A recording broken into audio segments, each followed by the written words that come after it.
Here at Icey-Tek USA, we set out on a mission last fall to give back to those who understand what perseverance means. Every Friday for the next few months, we are releasing an episode of our mini-series, For Those Who Get It. Take a moment to share these stories on your timeline as well.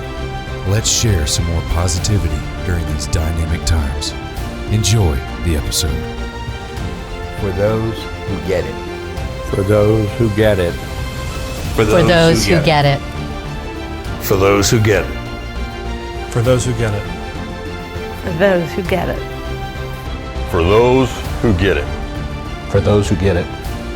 For those who get it. For those who get it. For those who get it. For those who get it. For those who get it.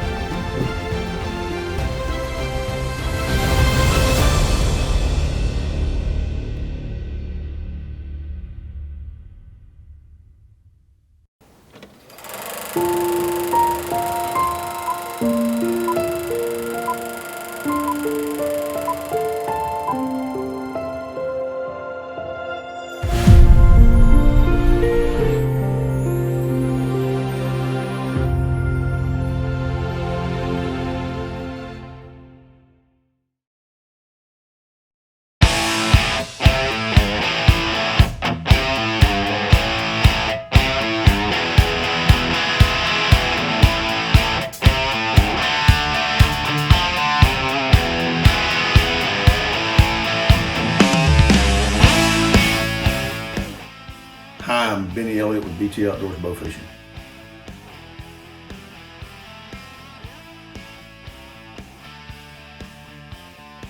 It's more of a way of life and lifestyle than just going out and shooting or killing or catching anything.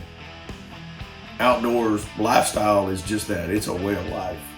If you don't pass it on, learn it, and enjoy it, then it's not doing you any good. If you have to have a full bucket or kill the biggest deer in the state, then you're not enjoying the lifestyle of being outdoors. It's more about the experience, not just the harvesting or catching of anything, period.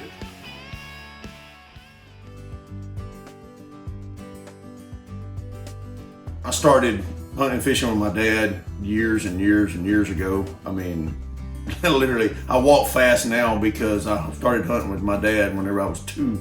I'd have to take 2 steps to every one he took. So to this day, I still walk fast. Everybody tells me to slow down walking. That's just the way that I grew up, trying to keep up with Dad.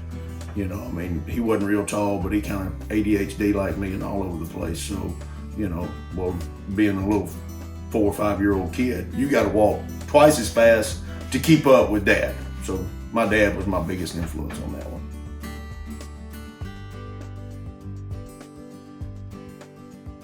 What got me into bow fishing was the fact that I had a pretty good sized boat. We were always looking for something to do.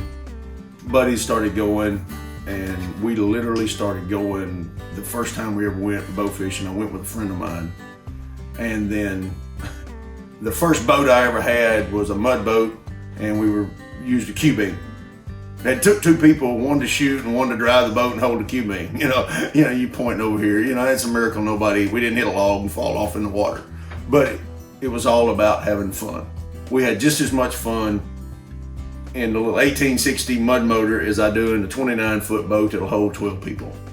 It's all about getting out and having the fun of going. You got to take the time. We stopped last night for 10 minutes and looked at a big old loggerhead turtle. Nobody on the boat jumps up and says, "Oh, I'm tired of looking at this, let's go do something else." They don't do that because they're there enjoying the time on the water.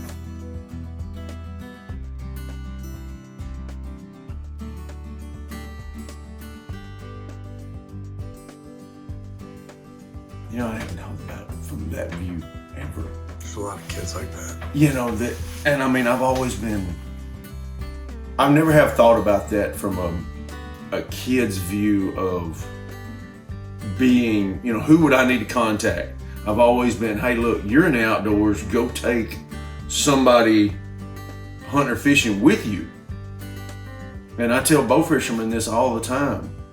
Take the opportunity to stop and share your sport with somebody.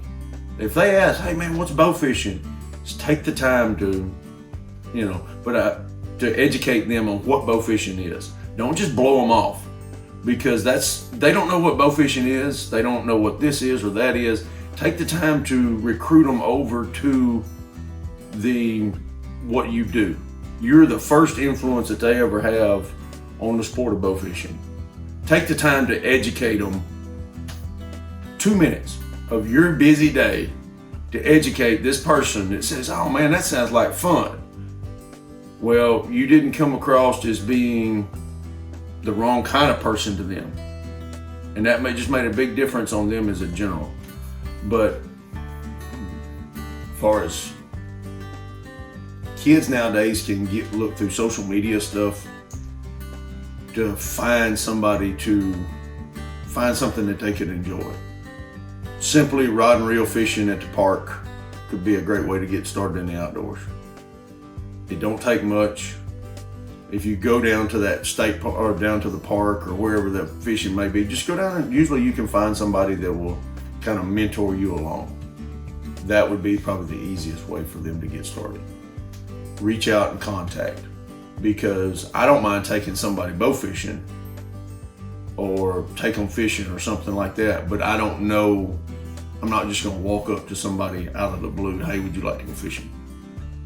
But if you will reach out, a lot of times sportsmen will reach back to you.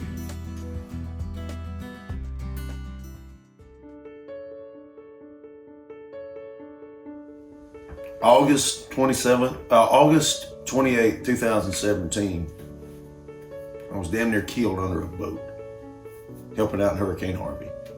Freak accident, way it happened. Always understand that today, could be your last day. Because August 28th, it wouldn't have been for the grace of God, I'd have been a dead man underneath that boat. Leg broke in 4 places, it took them 16 hours to get me to the hospital. I mean, it's a walking soap opera. I should have died. I got chill bumps just even thinking about it. A little teary-eyed too, because I should have died. But I was given a second chance. And so many times, we don't even know the second chances that we're given. Don't ever take those second chances for granted. Always try to be a good person. And remember how somebody else may perceive you. If you're not being honest and straightforward, treat people like you would like to be treated. Because if August 28th, 2017 would have been my last day, the person who seen me August the 27th, what would they still think about me? And that's what they leave you with. And that's what you've got to always try to keep in mind.